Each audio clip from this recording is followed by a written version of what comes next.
All right, ladies and gentlemen, Tony Hinchcliffe. I'm excited for you, dude. Did you stay drunk? I didn't stay drunk. I just had a drink or two. Would you ever consider guys getting their dick sucked by guys? Hell You yeah. like that idea? Just makes me feel good. Raindrop, slop top. Smoking, no cooking, the hot bar. Fucking on your bitch, yeah, that. I love gay slop top. Wow. Raindrop. All right, Tony Hinchcliffe is back. He's on this Comedy Store podcast. Wait till you see how low budge this is. But when Tony does interviews, and I've watched a bunch of these, we don't tend to play him a lot. He gets so serious and really full of himself and kind of forgets that, no, Tony, anyone could access these shows.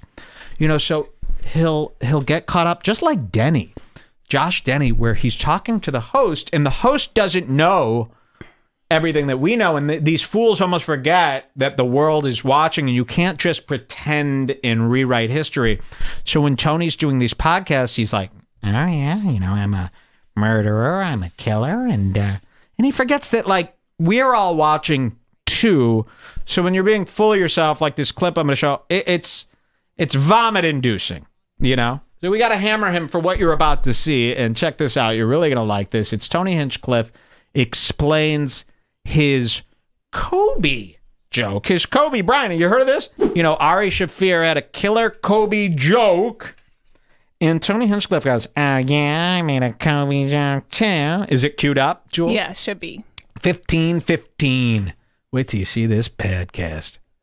You can't even see. Remember, you're going to see it through my screen. It's 25 times more pixelated than you'd think. Here he is. Look at this. And he's with this guy, Tony Hinchcliffe, the Comedy Store tonight. Tony Hinchcliffe comes by to let Argus know of his new endeavors. Argus is like their Tinkus. It's this weird... Who is this guy? I've never I heard don't of know. You know, the Comedy Store has got regular goofs that have been around for years. I'm sure he's a staple at the Comedy Store that all the comics know, but we don't know him. He's this old man. He could be 65 years old. He wears a suit. He's half retarded. His name is Argus. I've never heard of him in my life, but believe me, everyone at the store loves him probably. You know, you ask someone about Argus, they're, oh, Argus, oh, he's amazing. Is he amazing, or is he retarded and you find that funny? So here's Tony. And he's going to go, oh, yeah, a lot of people, they're focused on Ari Shaffir's joke. I actually had a really edgy joke about Kobe, too. So listen to this. You're going to be sick. Xander says, Argus has been around since the 70s. See? He dated Mitzi Shore back in the day. See? Yep. The owner of the Comedy Store. So here he is, Tony Hinchcliffe, looking like shiatsu. And listen to what he says. It's going to make you sick. I would have never. That's the life I'm living, is that I'm so busy that it's just, I just know to put it in my schedule. Yeah. Listen to that audio. They're using on-camera audio. It's worse This than isn't anything an I've ever heard. This whole Comedy Store is so ugly and poorly prepared, and everything is shit that comes out of here. You wouldn't know that. Joe Rogan talks about it as if it's better than the E! Network. Listen. You know what I mean? I don't have a choice. Now the alarm goes off. It's your boss. That's it. So, well, when you're on stage now, what do you like to talk about? A bunch of dangerous stuff. I can't talk about it here. Right? Okay, we're going to have to get used to this audio. This guy goes, when you're on stage, what kind of topics do you like to talk about? And he goes, a lot of dangerous stuff, a lot of stuff I can't say here. Some really edgy stuff. It does get me shadow banned. Listen to this. I mean, I don't have a choice. Now the alarm goes off. It's your boss. That's it.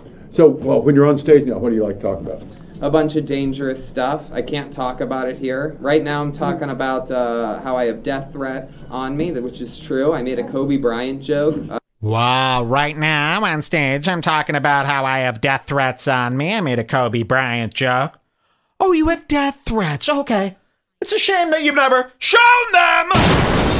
What a liar. You don't have death. I have death threats on me, so I am, you know, making moves, making waves, and so he wants to be Can I see a death threat for fucking once? You never see a death threat, ever, ever, ever. I've got screenshots of every single kind of internet content available except Never for a a death threat. I've barely seen one. So he's going to claim that he is such a hero of comedy.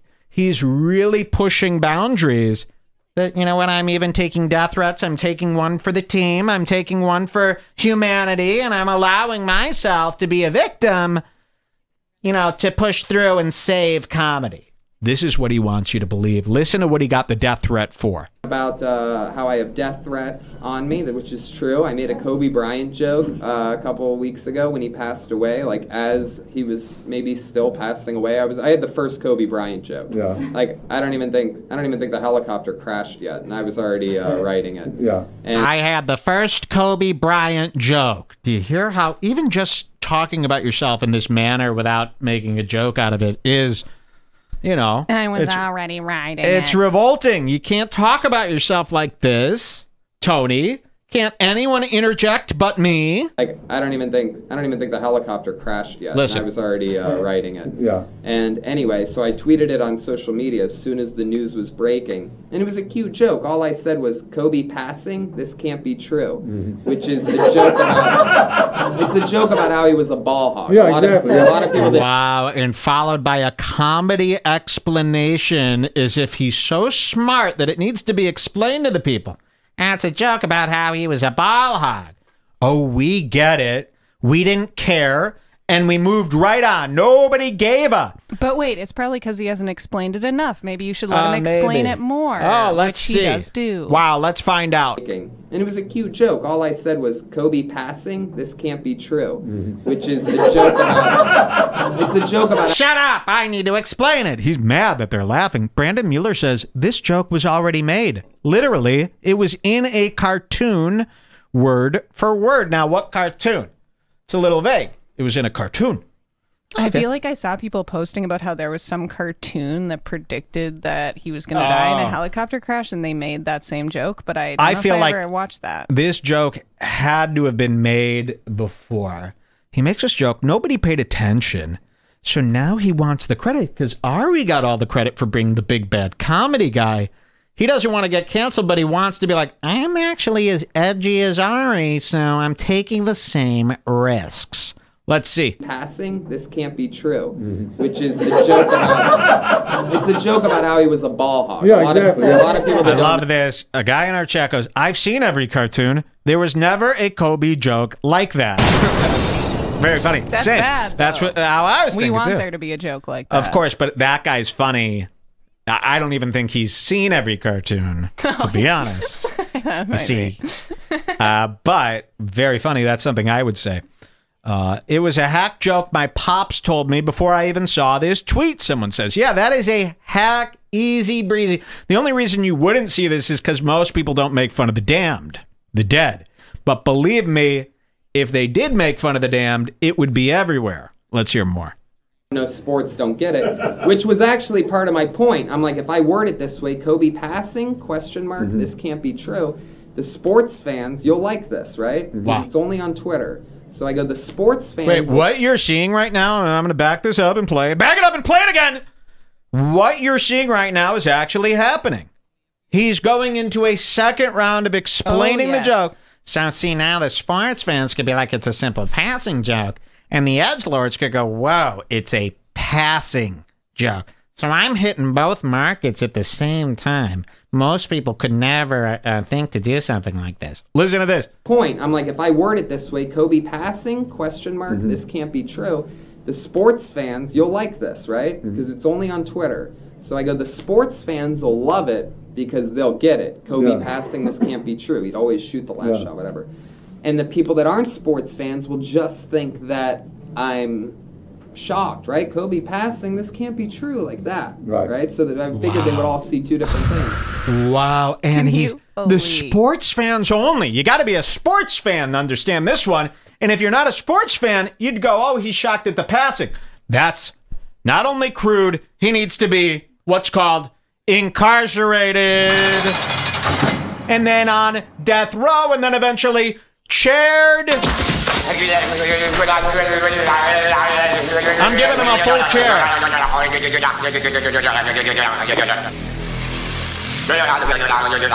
One more time. Full chair. Got to make sure he doesn't come back this time. So there he is. Let's hear a little bit more. Is there any more, or is that There's a big long story where he talks about getting death threats at Kill Tony or something if you want. Well, let's just hear a little bit more. And it worked out perfectly until the next day. I'm flying back from Houston, Texas, because I was doing gigs there. It's a Monday, and I'm flying back. The hosts don't even care, bro. I sign on to the Wi-Fi, I go to my social media, and I have hundreds of death threats. And the first thing that they saw that day was because they saw a video on my page because I was flying back to do my show. Yeah. So the first thing that all these guys that saw my post, because they were sent... My. My show, my. It's just your show. Everything is just his. This little sneak, I want him out of the Comedy Store. There from a local... Can we do something funny where we put flyers of Tony Hinchcliffe all over Santa Monica Boulevard around the Comedy Store saying, get him out of the Comedy Store, wanted, dead or alive, Tony Hinchcliffe. This guy has secrets. We need to step up our game and start doing stuff like that. Imagine all those comics at the Comedy Store, they're walking in and they pull a flyer off the pole. What is this? Tony Hinchcliffe. Giant asshole creep. Look him up, lock him up, turn this page over for a list of all the bad stuff he's done. They're turning, oh my God, look at this guy. And it's all over Los Angeles. We need to start doing more stuff. LA rapper who gave me a green light. You know what a green light is? That means any gangster is allowed to kill you. Listen to this. Yes. But the first thing that they saw when they went to my social media page wasn't the Kobe joke from the day before. It was the promo for that show tonight. So the first thing they saw when they made it to my page was literally, Kill Tony tonight, 8 p.m. at the Comedy Store. Sunset Strip, bring a gun. He's a huge pussy. He'll try to move from the bullets and he'll die with no dignity. Good. You know, practicing for the Tonight Show. On the couch, Tony Hinchcliffe. How many views? 2,900 views! You're talking to no one, bro. I noticed you left a comment. Wow. Oh, I left a comment. You want to hear my comment? Here's my comment. On this page, 2,925 views, only 3 dislikes. 1 is mine. Redbar Scars Club. I heard Tony is into S&M now. His fake wife makes him wear gimp suits while she walks him like a dog. He's a sick man. Very nice comment. Ooh, I got a reply. Should we see what my reply is? Bob Art goes, I heard that you... Wait, I've never heard of you. LMAO! Got now, you there. Why wait a minute here? I'm just a person here in this context, leaving a comment about Tony Hinchcliffe. Why do you need to hear of me? So you need to be more famous than the guy to leave a comment now? What's the deal? I've never even heard of you, is his comment. You don't need to have heard of me. I'm just leaving a comment here. I'm not saying come down and see me on Broadway. Isn't that something? Why always me? You're jealous. I've never heard of you. You have no subs. What does it matter? I'm not allowed to speak because I don't have subs? You don't have subs. This is really mean. Accusing people of being jealous is like the new thing. Oh, it got even worse yesterday. Every time I make fun of a comedian, you're jealous of him. Now, that would make sense. Jealous of Joe Rogan, jealous of Tony. These are people, yeah, okay, I could see how they could think that. The other day, on my Jocko Willings clip, making fun of Jocko, the good guy, someone said, you're jealous of Jocko. Jealous of Jocko.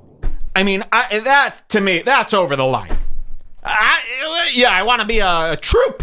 I want to be a troop. I'm jealous. I want to go to the army.